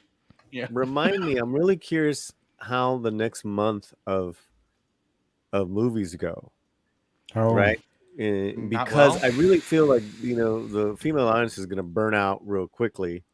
Yep. Definitely, but within a month, they're not. Maybe they'll see it once or twice, but Well, if you're talking just about like big name movies, August is looking pretty rough right now because the only big name movies are the Ninja Turtles movie, the Meg 2, Blue Beetle, and I think that's literally it. That's I'm it. talking about the legs of Mission Impossible and Barbie. Oh, I'm curious to see how they, the next month. I think guys are going to continue to lean into Mission Impossible and take dates with them, and I think that Barbie's going to have a limited legs, and I really do believe that there's no watchability in this film, male or female. I don't see it happening. I think the second week fall off or weekend fall off, and correct me if I'm wrong, Paulie, because you know better than I do, but I think the second weekend fall off is going to be the most telling thing about that film. Yeah. I don't know, man. There's no competition other than Mission Impossible, and it's such a chick specific thing. It might last a little bit longer. Yeah, I mean, next week is an empty week. So if I'm not mistaken, wasn't the Marvel supposed to come out this week? They moved it. Yeah, and then they moved it. So that's probably why there's no real competition. And that's another thing too. Is like the next couple of weeks, there's nothing coming out that it's gonna take these two films. Then Oppenheimer's doing really good. I think. Well, I mean, I'm going to go see Oppenheimer this weekend. So, but I feel like and as I said backstage, I think I said it backstage. 70 millimeter IMAX is where I'm going to see it. What's that scary movie that's coming out? Which one? They had a screening of it at the San Diego Comic-Con. I was so pissed. I should have gotten that line, not the Barbie line last night. No idea, because there's a couple of them that I could think of. But A24. A24 is two. Oh, Talk to Me. That's the movie. Yeah, they have two left this year. So that's getting a lot of buzz. And then you have the flop in the making called Haunted Mansion from Disney. That got no reaction from the audience, and that audience was like on fire last night. Yeah. So, hey Rob, you want to talk about Oppenheimer? Yeah, because I've had to suffer through intellectual property fucking bullshit for the last year, and this is the movie that I've been looking forward to seeing for more than a year. So yeah, it's great. Let's do it. So Oppenheimer, Christopher Nolan. It feels like in the last decade, his films have been kind of like in a roller coaster of hit versus miss, because obviously his last film was Tenet. I think we can all agree Tenet was not a very good movie at all. But the one he did before that one was Dunkirk, and that was one of my favorite movies of the year. That one came out. Then he did Interstellar, and then Interstellar was kind of hit and miss with a lot of people. Dark Knight Rises is kind of the same thing, but before that it was Inception, so he's kind of been up and down. But when he really hits with a film, I mean, he really hits with a movie, and this is one that. What? I don't agree with your characterization of Tenet. I thought it was a fine film, and you had to be able to follow it. That's the problem. There was no following it. It was a giant fucking jerk off fest, is what it was. I did not see that movie, and I don't think I'll gave ever us a reason to go to the theaters during COVID. So thank you, Christopher Nolan. But you definitely, that's fair. My only problem with that film, I stayed away from it again because I understood what was happening. But my only problem with that film is that the sound was bullshit in my theater. I don't know what it is with Nolan, but it's hit and miss whether or not the dialogue actually makes it to the center channel for some fucking reason. I don't know how. That doesn't happen regularly with his movies, but I would like to hear what they're saying. That's all I want in a film. I mean, well, no, I want a good story and other things, but I mean, it's important that I know what they're saying. Fuck. Well, one thing with this movie is like there's no way that the acting could possibly be terrible because I mean you have pretty much every big name actor in Hollywood you could possibly think of. I mean not even just like big name, but I mean actually quality actors. You got like Emily Blunt in this, Robert Downey Jr., Matt Damon, Florence Pugh. You had numerous cameos throughout the course of this movie. I know Rami Malek was there for a bit there. What's the guy's name who's in like a bunch of things? Like Kenneth Branagh. Chronic, yeah. Kenneth He Branagh, was in the film. Josh Hartnett. Yeah, I mean, even young solo Alden Alden Reich. He was who great. by the way, absolutely fucking kills it towards the end of the movie. Great role, bro. Yep. Yeah. And hey, man, you have to ask yourself, I mean, you know, before then, he wasn't really working with great directors. I mean, I think his last movie was Elizabeth Banks, right? With that Cocaine Bear. So here he is in a Christopher Nolan movie. And I'm assuming Nolan is a little better at directing his actors than, you know, some of these other actors in Hollywood. So, hey, maybe under the right direction, he can actually do something. Because I thought he was pretty good with this one as well. Now, the story here is that, you know, we're going back to, I guess, World War II times. This is around, obviously, Hitler age. So yes, there are Nazis in this film. If you guys are not sick and tired of Nazis at this point in time, but it's the idea that, you know, hey, Germany might be working on a bomb that could potentially sway the terms of World War II. So it's like, hey, look, we need to get in the game and make something that, you know, could turn the tide here. And they spend a couple of years working on, you know, essentially the atom bomb. And they put a lot of the pieces together. And of course, one of the brilliant young minds behind that was Robert Oppenheimer, played by Cillian Murphy, who is obviously worked with Nolan for like so many years. Like I can't even think of the last like Christopher Nolan movie that he wasn't like a part of. They've been together for quite some time. So these are a couple guys who know how to work together. Does a very good job working together throughout the course of this film, and it really just chronologues, I guess, the journey of them making the Manhattan Project and putting together what was the first nuke here. So I know a lot of people were like, "Hey, what about the explosion?" We all know we just want to see the explosion. So just in case you didn't know, I think Christopher Nolan did in fact use a mother of all bombs in this film as the effect for the nuke that they used in the movie.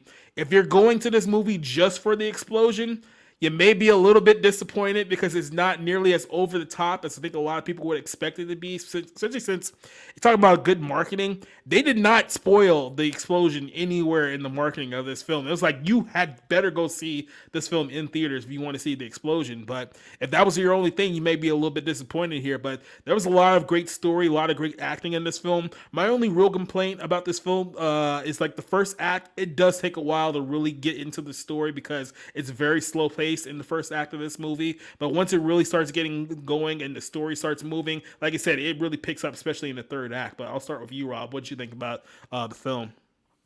Yeah, it's really an amazing journey because, like Jacob said, it starts real slow, it takes its time, and it just slowly builds, and you can feel that momentum, you can feel the atmosphere start to come together, the characters, the score does a lot of heavy lifting all throughout, but especially early on to kind of keep the audience invested. And you know, the explosion in question, I had goosebumps. I had chills up my arms from watching that explosion because it was almost like this fire pit coming out of hell. Just, you know, and this billowing black smoke, and it like almost like a demon was erupting out of the earth or something. And I was so incredibly moved by it because it was not only terrifying, but it was like the definition of the word awesome is something that is so unbelievably powerful and terrifying. You are in awe, literally. And that is how that image hit me. This has an amazing cast. I can't even begin to list the names just because it's an amazing cast of characters. It's an amazing cast of talent. Josh Hartnett, Casey Affleck, Robert Downey Jr. gives an amazing performance as the film's antagonist. I also think that there's something very prescient about the third act that gets into what happened after the bomb was created. You know, with this sort of witch hunt that went on with Robert Oppenheimer, and very reminiscent of certain recent political witch hunts that we've seen. which I'm sure liberals in Hollywood will hate me saying, the fact that I connected that. But, Yeah, Oppenheimer exactly. himself is a socialist. He was involved with a lot of communists. He was friendly with them. He himself was never a communist because he believed that, you could hold two opposing thoughts and just debate the merits and without committing to the actual thought itself. And I greatly respect that. I respect the man who was put in the middle against his wife, the government, potential people stealing the secrets to the bomb. I mean, all of the weight that is on the shoulders of this character is so palpable. It Yeah. really creates a powerful cinematic experience. I will say the first half of the movie is completely different from the second half. But where Christopher Nolan takes this in the second half of the movie takes it from something that is a very well-made movie into something that is truly great. This is the best movie I think I've seen in like maybe 2 years, 2.5 years. Maybe I might revise that when Scorsese's film comes out later this year. But I had my jaw was on the floor for the last 30, 40 minutes because I was I was blown away by how Nolan takes things from the first act and brings it back in the third act, and you realize why it was there in the first place. He is a man that reminds us what is possible in movies. He reminds us of all the potential. And 98% of filmmakers can't do what he does. He may have some movies that are flawed, that have missteps, issues. I don't think Oppenheimer's perfect, but it is pretty close to being a fucking great film. I gave it a 4.5 out of 5. It's just shy of a perfect film for me because that's still a pretty high bar. But this provided me with like a cinematic experience in the theater that I have not had in quite some time. So I can't recommend it anymore for movie lovers. And hell, I mean, even just the history of it. I didn't know anything about this. I knew nothing about Robert Oppenheimer, and just that, especially that second half of the movie where Nolan takes it, is absolutely incredible. I think this is going to be one of the best movies of the year. And you get to see Florence Pugh's boobs as well. So I mean, there's another. Yeah, and look, it's not wasted. It's not just thrown in there gratuitously. There's a reason. Yeah. And his whole guilt over what happens to her when he's laying on the ground, and Emily Blunt basically like, you don't get to sin, and everybody gets to feel sorry for you. Exactly. Like, get your It's shit like, together. incredible. There's a lot of people. Yeah, there's a lot of people depending on you, basically. And so all of this stuff is swirling around him. And real quick before I go to Paulie here, it's like we're talking about like Barbie all night, what they view as a strong female lead.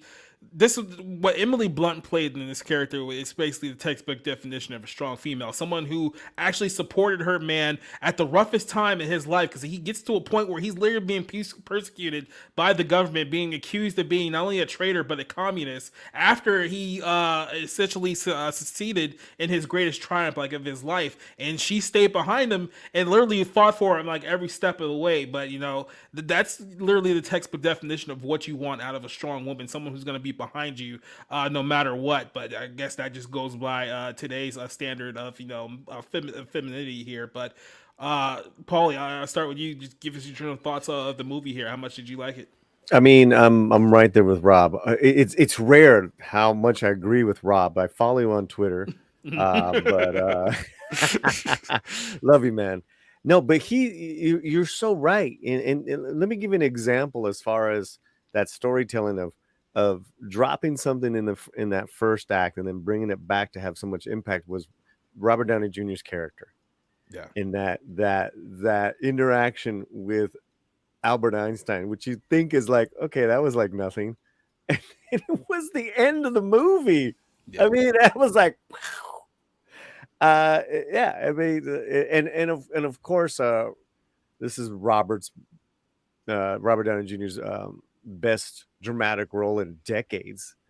I'm so happy for him because, like, we all get to remember what a massive talent he is.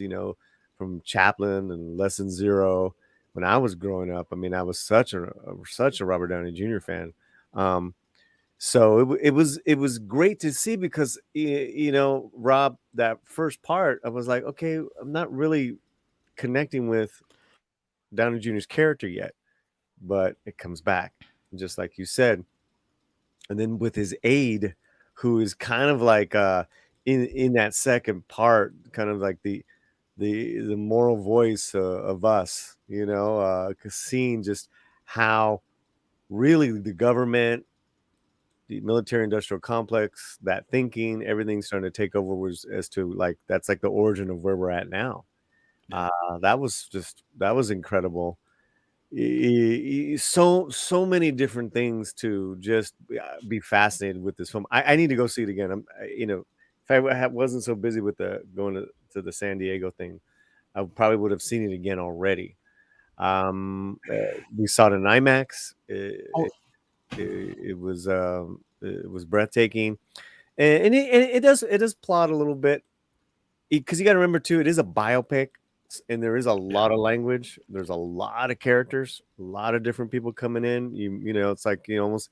I know I went back and looked up the history, Rob. You know, just to like, who are all these people in reality? Which in my review I said I'm a history fan. I'm a Nolan fan, so it was just like, and this is just fantastic. So yeah, in regards to Emily Blunt, absolutely 100%. It was a Kitty was just a passionately loyal, you know, person, and they weren't perfect. Both of them were not perfect people. And remember, You at know, the Well, end, he was you a remember at the end philanderer. with Einstein, what he said was basically like, "Hey, when these people come and pat you on the back for a job well done, who, you know, threw you under the bus, they'll do it for their own reasons." And she's there basically giving the guy the "fuck you" look. She said, "Fuck you, I will not Yeah. shake your hand, dude." But also too, it was in the eyes, but I don't know if it was a camera angle, but it didn't even look like Emily Blunt for that. You know, like Yeah. like it looked like an older lady. Like she did, I don't know what she They did. definitely dressed her down for the role, but I think it worked too, because I mean, she is a very Yeah. attractive woman, and Yeah. her being too attractive would have been distracting for the role. So You know, Brana was great. He was very, you know, he was like basically you saw half his stuff in the trailer. You know, but you know, he had that gravitas. Josh Hartnett, you know, Hartnett's having this like renaissance, man. I think as he's gotten older, and good for him. hey, he doesn't have to be the teen heartthrob anymore. He can just be an actor. Right. And then how about that cameo that Gary Oldman? Oh my God, Gary it's Harry Oldman, dog. Truman. Get that crybaby out of my office. Get that crybaby out of dude. Yeah. Well, I'm gonna go to culture real quick, and then I got a comment about that as Oh, well. yeah. So I have very serious questions here, because from everything I've heard, I have 4 questions. The first one is, so the first act is what? Like, what do you mean? Like, just the Lay it style, out for or me. What is the first act? Just like put it in a few sentences, a paragraph, whatever. The first act is. like I said, basically the first act is just the course of Oppenheimer getting, like I said, let me phrase that. They're essentially rolling over like his life, his like early life, especially with this Communist Party. The woman that he was with before, you know, he had met his wife, and kind of his motivation of him joining the Manhattan Project to begin with. So it's a motivation for him to essentially succeed in creating his bomb and having some kind of legacy. And then throughout the course of the film, when he gets closer and closer to having that success, he starts to realize exactly like what his success is going to mean for like the rest of the world. It's not until he finally succeeds that he realizes, oh, I just made a terrible mistake. Okay, now the second act. What's that? The building of the bomb. Right. The explosion. Los Alamos. Okay. Los Alamos. So the initial impact of detonation in Los Alamos, New Mexico. Right. Yep. The third act is The trial. Kangaroo Court. Yeah, The the investigation. kangaroo So it's court the is it's Kangaroo the Court. aftermath, right? And Well, it spans. Yeah, it here. Yeah, it spans. I would say the late 20s to the 60s, Yep. when he was a young man in university. I mean, and you know what? We haven't even said his name, Cillian Murphy. Like, it's so easy to like, kind of like, we've been praising everything else. Yeah. You know, He's very good. Well, he's but we very know good. he's good. That's the thing. That's the problem. Is we Right, take that for granted. right. He's gifted. He's very gifted. And the most of the story is told in past tense because they're at the kangaroo court. You just don't know it yet until kind of like. Well, it's not. Hold on. It's not past Wait. tense. It's objective. Black and white is objective. The color is subjective. And It's then- from No, but Oppenheimer's that's own point of view. That's yeah. I don't know if it was you who I was listening to the other day, but that's one thing. But I'm talking about like the linear storytelling.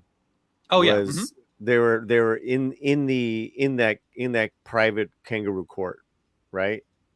And then they were talking about the path, so that kind of jumps around to that. For at first it was a little hard for me to like figure that out, but once I got it, it's like, okay, cool. Okay. Mm-hmm. So that's why I need to see it again, Rob, because I was like, ooh, I want to see I that wanna black see it and again. white. when is the Yeah. bomb detonated? Act 2 or Act 3? About Act 2. Two. Okay. End of Act 2. That's when they should have had a potty break. Everybody has been saying that the film is too long, and they should have squished more of it together. Nope. I'm not, and that's and what I'm hearing from. Hang on, what I'm hearing from you gentlemen is it is set and laid out appropriately, and the length is inconsequential. Like I said, my only issue is not that it's too long, but like I said, the first act is slow. It does take a while for it to like really start going, but when it finally like picks up, the second and third act, like you're into the story. So you might feel it in the early part of the movie, but like once you really get enthralled into the story, like you won't notice the runtime at all. Fair enough, because to me, I'm going into this blind, other than I actually know the history of it all and the people involved. So when I walk into this film, all of the context that I have, because I intentionally went out of my way to not get any spoilers. This is a film I'm going to see because I'm a history buff, right? So I'm going into this as blind as possible because I want to see how it lines up and how it paces and everything else in the world. And so what I need to know is going in, when we get to the third act, after the bomb's been detonated, it's basically the aftermath of everything that came afterwards.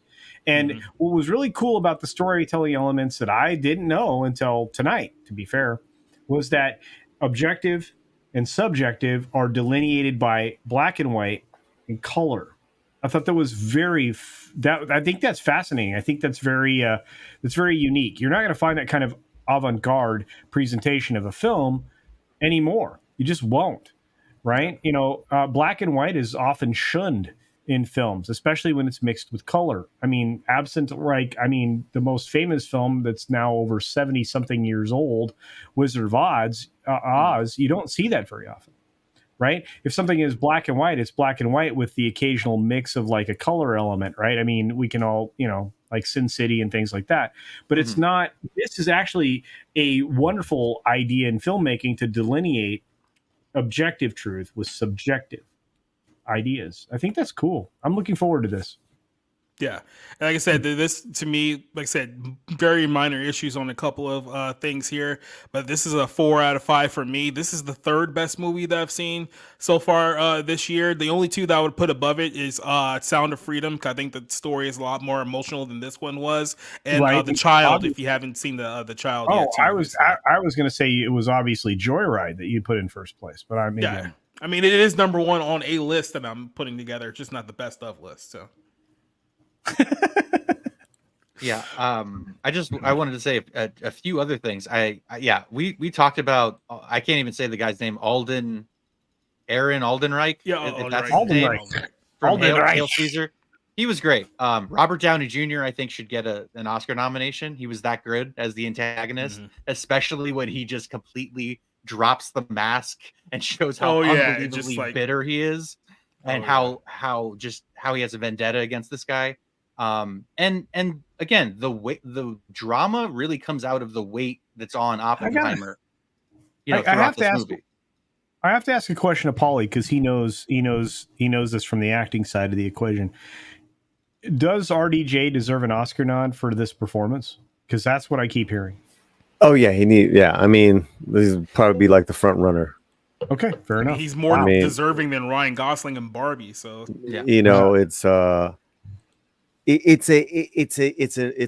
RDJ performance, and yet it's not. And he is playing older, so they like the kind of like that whole they like that stuff, as far as Fair enough. the voting academy. And Okay, real And quick- he's very well liked, so Right? Does he look like he needs a sandwich? yes. what? It was the 1940s, to be fair. Mhm. He's like playing an old guy, dude. And Jesus by the way, Christ, just you a bozo. note on top of that, we were talking about Emily Blunt. I wouldn't be surprised she gets a nomination too, if I'm being Yep. honest with you. Yeah. Yep. She's deserved it before this. You know what I mean? I mean, Mhm. sometimes I feel like there are actors that are left off these lists, and I'm like, you put all these other puppies up here, for no other reason than they might be a darling of somebody, but you're not putting the deserving parties in place. No, has Nolan won for anything? Oscar wise, not that I could I mean, I know like his movies have won One of like his- Academy Awards for like other aspects, but I don't think he's Others, won. yeah, not from, for- not he has not personally won, which Has, is has it been nominated? yeah, well, Yes. Yes. Inception. yeah, but it didn't win. And like I said, I mean, there's a lot of technical awards that are awarded to his productions. There's a lot of stuff like that. I just can't. There are people. I'm pretty sure he's never won, and No. yeah. As a matter of fact, his only nomination came with Dunkirk, and that's I really thought, it was Dunkirk. I thought it was Yeah. Inception. No, okay, fair enough. That stuff bothers me. Like, it's like they are very deserving people here, and you're giving it like it turns into a lifetime achievement award sometimes. But I mean, at the same Yeah. time, like the last 10 years, I mean, how much weight does the Oscars really hold now? Because we know they've changed all the rules, is that they have to Harvard Video. adhere to diversity and inclusion now. So it's like, all Wait. Wait until I drop my videos next week, dude. I got one's gonna kick the fucking Oscars in the nuts. It's gonna be a good time. So I mean, yeah, the Oscars isn't about quality anymore. Yeah, these guys would have won one a while. Just real quick before we head out of here, I think we just lost Paulie there for a second, but real quick before we mentioned that Gary Oldman has a cameo in this film. Would it have been too on the nose if he had just appeared as Winston Churchill in the movie? Would that have been a little Yes. too on the nose? Wait. Yes. You? Gary Oldman. Oh, there you go. People were pissed about that John F. Kennedy line, and I was like, fuck you. Like, nobody's going to put that together. Most audience members will not put that together, so it's fine. I thought it was fine. I will say the reason I took half star off. You know why I took a half star off? Because he literally said the line, I am destroyer of worlds, while he was inside Florence Pugh, and she made him read the line in Sanskrit. That was a little like, okay, a little on the nose, guy, a little on the nose, but other than that, it's a great film. It really is. Yeah, there's a sex scene in this movie. I'm not sure if you heard. Yeah. Oh no, I've heard about the Bang Bang Florence Pugh thing. I had no idea the context in which it was framed, but interesting. Thanks. You guys spoiled it for me, jerk Oh, well. faces. It's Go a see the 3-hour fucking movie. We couldn't spoil that much for us. You're being there for a while. So. That was a great role as well. Yeah. Okay, so and that's what I keep hearing is Florence Pugh really delivered here. Yeah, I mean, she has a smaller role in the film, but it's a very important role. But Very powerful. from what I understand, she actually demonstrates a lot of depth in her character, and I'm like surprised because everything else I've seen her in, she's Florence Pugh. Like I said, a lot of these actors who, if you put them with any other director are probably just, like we've seen Florence Pugh in like bad movies. I remember Don't Worry Darling last year. So I mean, when you put them in competent directors, but like I said, Christopher Nolan knows what he's doing. He's proven his worth. So it's like, you put, I mean, hell, he got a lot of Josh Peck from Drake and Josh has a smaller role in this film, and he actually is pretty good in this movie too. So yeah, when you get the right guy in charge, a lot of these guys step up their game. So that's all. One of the Safdie brothers is in it. Yep. Mm-hmm. So is it because he's demanding, or is it because of the casting, or is it because of the actual script? I mean, because I always lean towards the script side of things because I believe most actors are incredibly talented. I mean, I've seen like actors like in a bad show or film that have a good that don't have a good script. It's not their fault. I think what it is now is that, like I said, we were talking about this with like Tom Cruise being like one of the last action stars. There's really not that many directors in Hollywood these days that really inspire actors who step up their game. It's like So you only get that McQuarrie's if you're in like, you know, a Tarantino movie, a Scorsese movie, you know, a Nolan movie. There's only a few names left in Hollywood that actually inspires actors like, oh, I'm in this guy's movie. I need to like be on my A game for this. So is McQuarrie that guy then? No. Sorry. But no. I love Christopher McQuarrie, don't get me wrong. But like this, look, and this is the thing that I put my hat on, is these directors in these movies, because I'm a fan of how movies used to be made when they actually could take the time to get it right. Now, only a few directors are afforded that. And Christopher Nolan, I don't think his strength is script writing. In fact, I've heard many critics say he's a terrible script writer. Yeah, his vision, it's his cinematic vision, how he sees the movie, and how he can communicate that in a script to actors who want to be a part of that product or project. That's I watched all these press interviews. These people seem like they loved making this movie. Now, maybe that's just, you know, they're selling it, but I actually believe it instead of, you know, thinking it's bullshit.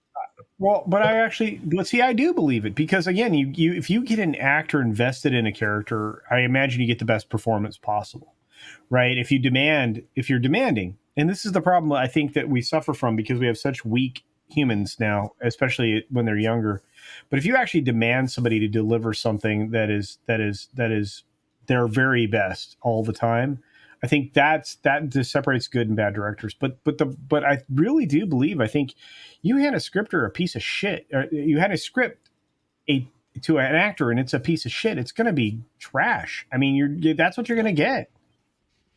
Because I honestly believe it comes down to that, because I know, and I wish Polly was here for this, but I know that I'm here. I know that.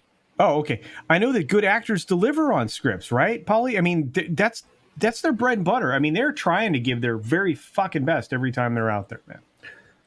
I mean, the best actors, you can always see them shine, even with crappy scripts. You always see something there, and then it's always nice to see them in a, you know, like this situation with Alden, just excel, or Robert Downey, man, just chew up scenery.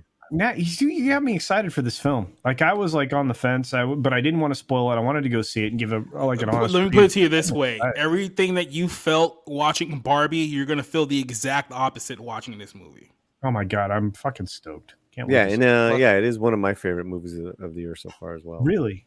Oh yeah. Plus, jokingly, I just kept thinking of Robert Oppenheimer as being a Chad. He gets to fuck communist chicks and blow shit up. I mean, come on. That happened too. Yep. That's hilarious. So yeah, very high marks for this film. Like I said, I could give it a 4 out of 5. This is one of my top 3 movies of the year. So I think it's well deserved. Okay, so so this was like the opposite for me. So I had rated it 7, and it went up to a 9 for me. Oh wow, really? Okay, so but I gotta see it again. Yeah, see, just thinking and talking about it, you know. You know me. I'm going to do the same thing, because like I'll give you an initial reaction, then I'm going to ruminate on it. That's why I love the way like that it goes, and that's a cool thing. I have to ask Paulie. So I'm seeing it in 70 millimeter IMAX. That's the best possible way to see this film. It's how it was shot. Yeah. Do you think that'll make any impact versus seeing it in a different format? Do you think the format also improves the film? Ask Rob. Rob, good question. Yeah, Rob's. I saw it on 2D digital because I'm a fucking Philistine. No, I just my local Regal doesn't have IMAX, so I have to, you know, if I want to see it in IMAX, I have to shell out the $15 full price. Which I just realized how much of an asshole I am, because like IMAX out in Washington was like 22 or something. So yeah, 15 for IMAX is pretty good. However, it's not the 70 millimeter IMAX. I would have to go to King of Prussia Mall, which is outside Philly. So I'd have to drive 120 miles, which I did for the Hateful Eight when it came out in 70 millimeter. But 70 millimeter IMAX for me is $17 here. I love Hateful Eight. Yeah, it was a great ride. I don't mind spending the $22. It doesn't bother me, but it's like, Yeah, I understand. Well, I wasn't trying to do that. I'm just saying, do you think it makes a difference? Yes, Seeing it I how think it you makes saw a it. difference. I'm actually Okay. very jealous that you're seeing that in 70 millimeter IMAX. So Okay, fair enough. Yep. Fair enough. I think I'm gonna go out of my way to watch it at 70 millimeter IMAX just to make Rob jealous. So I think I'm gonna do Thanks. that. Yep. Oh, that's me, your petty best friend.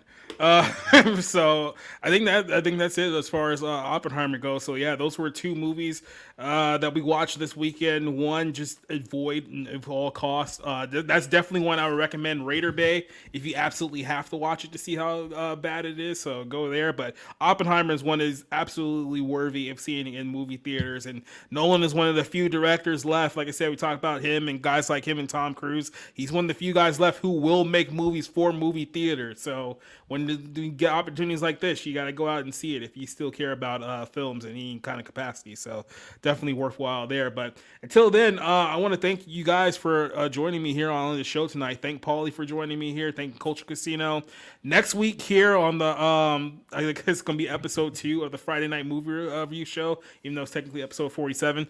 We're gonna be talking about a very special film that we still have to work out the kinks of. We might do it on Friday or Saturday, but we'll iron that out here. But we're gonna watch a movie coming out next week. It's a new Nicolas Cage film called Sympathy for the Devil, and it comes out next week as well. So that should be a very fun one to talk about here. So like I said, Rob, we'll talk about details of how we're gonna put that together. We might have to go Raider Bay on that one too as well. But just letting you guys know. And then Rick, I'm not sure if Rick will be back next week because he has some scheduling things to work out as too. Slick But Rick. Slick Rick, he's sitting at home in El Paso right now, bummed out that he didn't get to join us to talk about Barbie. So Down in the old Texas town of El Paso, I fell in love with. This is not karaoke, dude. Stop it. Oh, sorry. Sorry, guys. Well, before we head out here, I'm gonna go ahead and give you guys a chance to promote anything you guys want to promote right now. I'll start with the man who, after a year and a half, finally decided to join me on one of my streams here. Culture, how you doing? You put it on a day I can join. I am really happy to be here. I really am, Jacob. I enjoy everything you do. I've always supported you. I'm glad to be here with you. I don't know what to tell you. I have streams every week, many of them up to 11 if you count the member streams. I do fun things. I hang out with great people like Paulie and Tom and the people at Midnight's Edge, and I feel like I live the most blessed life ever. But occasionally I release videos on my channel and on other platforms. So check me out on all the things. I'm here, Culture Casino. You can squish them together and add an @ and you can probably find me because I'm not very creative. All right, Rob, we're going to you next.